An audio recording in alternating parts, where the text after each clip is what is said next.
Hello viewers, আপনাদের সকলকে জানাই আমার বাংলা মেডিসিন ইউটিউব চ্যানেলের পক্ষ থেকে আন্তরিক অভিনন্দন ও শুভেচ্ছা। তো প্রতিদিনের মতো আজকে আবার আপনাদের সম্মুখে হাজির হয়েছি বাংলা মেডিসিন সম্পর্কিত তথ্য নিয়ে আলোচনা করার জন্য। তো আজকে যে মেডিসিনটি আলোচনা করব সেটি হলো আপনাদের অধিক পরিচিত একটা মেডিসিন। তো যে মেডিসিনটি আপনারা খোলা বাজারে একটু চোট বা ব্যথা অনুভব হলে অনেক সময় কিনে খান, তো সেটির নাম হলো ডিক্লোফেনাক প্লাস। তো আমরা আজকে জানাবো এই ডিক্লোফেনাক প্লাস যেটিতে উপাদান কী রয়েছে, এটি গ্রহণ করার নিয়ম কী রয়েছে, এর সাইড ইফেক্ট কী রয়েছে, এর ডোজ কী, এটি মানব শরীরে কতটা কাজ করে, কীভাবে কাজ করে, এই সমস্ত পুরো তথ্য নিয়ে আজকে আলোচনা করতে চলেছি। তো ভিডিওটি স্কিপ না করে সম্পূর্ণ দেখতে থাকুন। তো এই ডিক্লোফেনাক প্লাস যেটি রয়েছে দুটি কম্পোজিশন বা দুটি উপাদানের সমন্বয়ে তৈরি হয়েছে। একটি হলো ডিক্লোফেনাক সোডিয়াম আর একটি হলো প্যারাসিটামল। তো ডিক্লোফেনাক সোডিয়াম রয়েছে 50 mg ও প্যারাসিটামল রয়েছে 325 mg। তো এই ডিক্লোফেনাক সোডিয়াম হলো নন স্টেরয়েড অ্যান্টি ইনফ্লেমেটরি ড্রাগস, যেটি মানবদেহে প্রদাহ বা ব্যথাকে দমন করে, ও প্যারাসিটামল হলো অ্যানালজেসিক অ্যান্টিপাইরেটিক ড্রাগ, যেটি মানবদেহে মৃদু ব্যথা ও শারীরিক উষ্ণতাকে কমাতে সাহায্য করে। তো এই দুটি উপাদান বা দুটি কম্পোজিশন মিলিত হয়ে আমাদের মানবদেহে কতটা কাজ করে সেই সমস্ত তথ্যটা আজকে আলোচনা করতে চলেছি।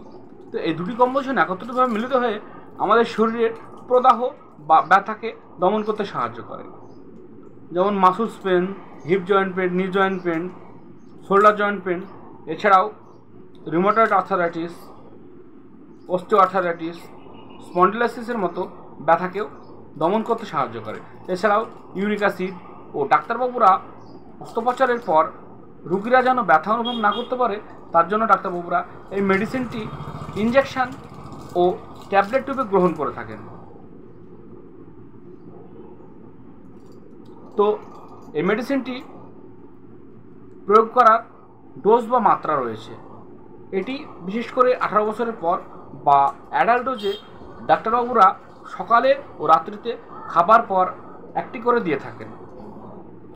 তো এই মেডিসিনটি গ্রহণ করলে স্বাভাবিক আমরা কিছু সাইড ইফেক্ট লক্ষ্য করি, যেমন প্রচুর পরিমাণে গ্যাস অ্যাসিডিটি হওয়া, বমি বমি ভাব, মাথা ঘোরা, বমি হওয়া, পেট ব্যথা, পেট যন্ত্রণা ও কোষ্ঠকাঠিন্যের মতো সমস্যা আমরা লক্ষ্য করি।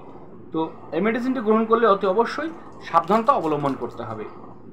তো যাদের কিডনির সমস্যা, হার্টের সমস্যা, লিভার ও স্টমাকের সমস্যা রয়েছে তারা অতি অবশ্যই এই মেডিসিনটি গ্রহণ করার আগে ডাক্তারবাবু শরণাপন্ন হবেন। খোলা বাজার থেকে কিনে নিয়ে কেউ কখনও খাবেন না। এছাড়াও স্তনদানকারী মাতা ও গর্ভবতী মহিলারা কখনও ডিক্লোফেনাক সোডিয়াম গ্রহণ করবেন না। তো এই ছিল আজকের ডিক্লোফেনাক সোডিয়াম সম্বন্ধে আলোচনা। তো আমার ভিডিওটা যদি আপনাদের ভালো লেগে থাকে তাহলে অতি অবশ্যই চ্যানেলটি সাবস্ক্রাইব করবেন ও পাশে থাকা বেল আইকনটি টিপে দেবেন, যাতে করে প্রতিনিয়ত আপনাদের সম্মুখে এই বাংলা মেডিসিন সম্পর্কিত ভালো ভালো তথ্য নিয়ে আপনাদের সম্মুখে হাজির হতে পারি। ধন্যবাদ, ভালো থাকবেন।